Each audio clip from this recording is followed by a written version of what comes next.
उनके वालिद ने वो किताब लेकर क्या करी, और सावित्रीबाई से कहा कि हमारे जो समाज है, दलित समाज में लड़कियों को तालीम हासिल करने की इजाज़त नहीं है, मनाही है, और मतलब आगे पढ़ना है ही नहीं बिल्कुल, मतलब और उनको कमतर समझा जाता था दलितों को उस वक्त में। ये बड़े लोगों का काम है। उनके वालिद ने कहा कि जो तालीम हासिल करना है ये बड़े आला तक के लोगों का काम है, हमारा काम नहीं है। फिर भी वो किताब उठाई, सावित्रीबाई फुले जब उनके वालिद चले गए तो उन्होंने वो किताब उठाई और अहद किया कि मैं तालीम हासिल करूँगी। तो इन्होंने ऐसी तालीम हासिल की कि इनके जो शौहर है उनके साथ मिलकर ज्योतिबा राव फुले, क्या नाम था इनके शौहर का, जब उनकी शादी हुई तो वो 9 साल की थी, और जो ज्योतिबा राव फुले थे वो 13 साल के थे। कितने साल के थे? 13। तो इन्होंने क्या किया, लड़कियों के लिए जगह जगह स्कूलें कायम की, जगह जगह स्कूलें इन्होंने 81 स्कूलें लड़कियों के लिए खोली। और सबसे पहला इन्होंने जो मदरसा मतलब स्कूल खोला तो वो कहाँ पर खोला, पूना में। समझ में आ रहे? पूना में सबसे पहला इन्होंने मदरसा शुरू किया, स्कूल शुरू किया। तो ये थी सावित्रीबाई फुले, जिन्होंने मतलब हार नहीं मानी। ये तालीम हासिल करनी चाहती थी, लोग इन्हें पत्थर मारते थे और इनके ऊपर कचरा डालते थे, कीचड़ फेंकते थे, लेकिन फिर भी इन्होंने तालीम मतलब छोड़ी नहीं, तालीम जारी रखी, और आज ये हिंदुस्तान की पहली टीचर कहलाई जाती है। समझ में आया? आगे कुछ हमारे बढ़िया सेकेंड स्टैंडर्ड के अंदर उनका नाम एक सबक है, नाम पता है आपको? सेकेंड स्टैंडर्ड में पढ़े थे कि नहीं? उनके साथ एक मुस्लिम औरत भी साथ भी थे, बहुत स्कूल कायम करने के। उनका नाम क्या था?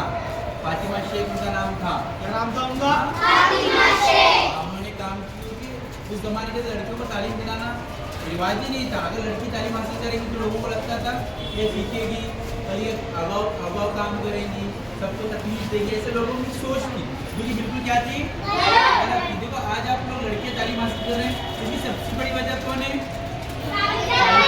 और फातिमा शेख है। अगर उस जमाने में लोग आवाज़ नहीं उठाते तो शायद आज भी आप लोग तालीम हासिल नहीं करते। अगर देखो ऐसा रहता तो सिर्फ हम लोग टीचर रहते, बड़ी मिस रहते हैं यहाँ पर, सब है सब लोग जो खड़े हैं उनकी वजह से। ऐसा हम लोग बोल सकते हैं कि ये बड़ा पोस्ट है, सिर्फ जेंट्स खड़ा रहेगा, आदमी खड़ा रहेगा, औरत नहीं रहेगा, ऐसे बोल सकते क्या?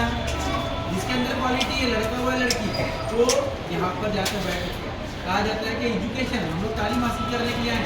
अगर आपके अंदर तालीम हो तो आप कोई भी बड़ी पोस्ट पर खड़े हो सकते हो। देखो आज हम लोग अंबानी बहुत बड़ा है, पैसे वाला है, लेकिन अगर आप जाकर देखेंगे उनके बच्चे पढ़ने की जरूरत नहीं है, वो बैठकर पूरी जिंदगी खा सकते हैं, लेकिन उनके वालिदैन ने उनको पढ़ने के लिए अमेरिका, इंग्लैंड, बाहर कंट्री से भेजे। क्यों? पढ़ने के लिए। इंसान के अंदर अगर हम लोग बोलते हैं इसके अंदर ज़्यादा ताकत है, जो ज़्यादा ताकतवर है, ऐसा नहीं है।